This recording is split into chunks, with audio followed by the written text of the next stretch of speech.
Bon allez, sieste finie, 16h. On va vous montrer comment on fait un matelas maintenant. Contrairement aux apparences, Jean-Michel n'a pas un métier à dormir debout. Il est le dernier fabricant de matelas artisanaux en laine de l'Aveyron. Ils ne sont plus que 5 dans toute la France. Dans sa fabrique de Salcourt-Bâti, à mi-chemin entre Cahors et Rodez, on produit des matelas 100% naturels et chaque étape dépend entièrement de la météo. Salut Christine. Autant d'arguments qui ont séduit Christine. Elle tient des chambres d'hôtes à 2 pas de chez Jean-Michel. Je passais ma vie à essayer des matelas. Moi, je voulais quelque chose qui soit bio, qui soit vraiment authentique. C'est fait à l'ancienne, un peu comme moi, j'avais les matelas de ma grand-mère qui étaient bourrelés à la main. Il a fait un travail formidable. Pour la décoration de ses chambres, Christine a un petit faible pour les ambiances vintage. En revanche, elle est très à cheval sur la literie. Pas question de dormir sur des vieilleries. J'essaye mes propres matelas. On a une espèce de sensation de moelleux, on s'enfonce de moelleux, en même temps de ressort. Voilà, on y est très bien. Et alors, pour la petite anecdote, souvent les gens ils me disent on déjeune à 8h, 8h30, et je rigole. En général, avant 9h30, des fois 10h, des fois 11h, je les vois arriver, et ils m'ont fait on était trop bien. La laine de mouton contenue dans les matelas et les couettes a des fonctions thermorégulatrices. Elle absorbe l'humidité si on transpire quand il fait trop chaud et elle réchauffe un lit glacial quelques minutes après s'y être allongé. Mais avant de se prélasser sur un matelas, il y a du travail. Tout commence avec la laine et pas n'importe laquelle. Jean-Michel nous fait le tour du propriétaire. On va chercher des laines très frisées, très bouclées, comme beaucoup de ressorts, pour pouvoir fabriquer nos matelas, nos couvertures et nos couettes. Vous voyez ? La tonte va se faire à peu près, suivant les années, au 15 mars, parce que si on a des hivers froids, on va retarder la tonte. C'est comme nous. On pose le manteau quand il commence à faire chaud. La brebis, on va lui enlever son manteau de laine quand il va commencer à faire chaud. Donc on va démarrer sur les gros troupeaux à peu près le 15 mars et on va finir à peu près mi-juillet, fin juillet. Et même pour rincer la laine, il faut tenir compte de la météo. Le lavage, on est tributaire du temps.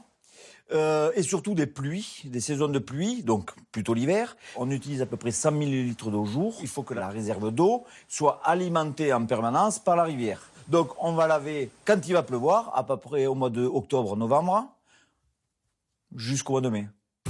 La laine sera ensuite séchée, puis brossée, démêlée et aérée. Tout un processus qui a littéralement hypnotisé Jean-Michel quand il a repris cette entreprise il y a 14 ans.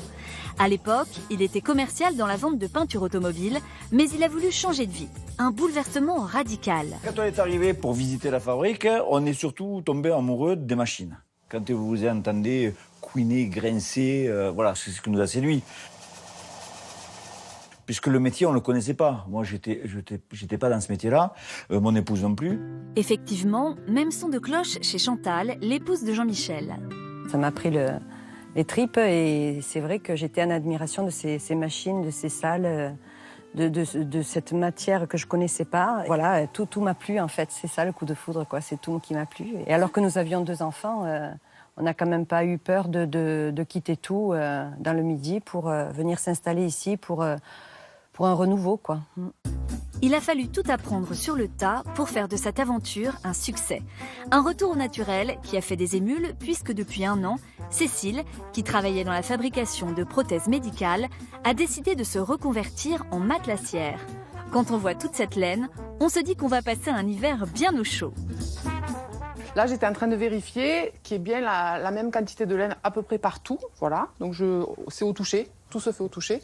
Et là, je m'apprêtais à fermer la toile. Bon, après, je vais épingler. Ça, c'est une étape qui est assez difficile à faire. Parce que c'est tout dans la force est tout dans le bout des doigts. Et au début, j'avais un peu de mal. Cécile est désormais la dernière matelassière de l'Aveyron. Le moindre bourrelet a été façonné par ses mains, cousu avec ses grandes aiguilles. C'est le supplément d'âme qu'elle apporte à son travail.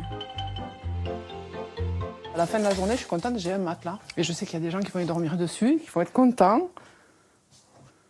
Voilà. Ultime étape, le matelas va être capitonné. Autrement dit, des petits pompons vont le traverser de part en part pour permettre à la laine d'être équitablement répartie sur toute la surface. Ce qu'il faut faire maintenant, c'est pendant le premier mois, faire une sieste tous les jours.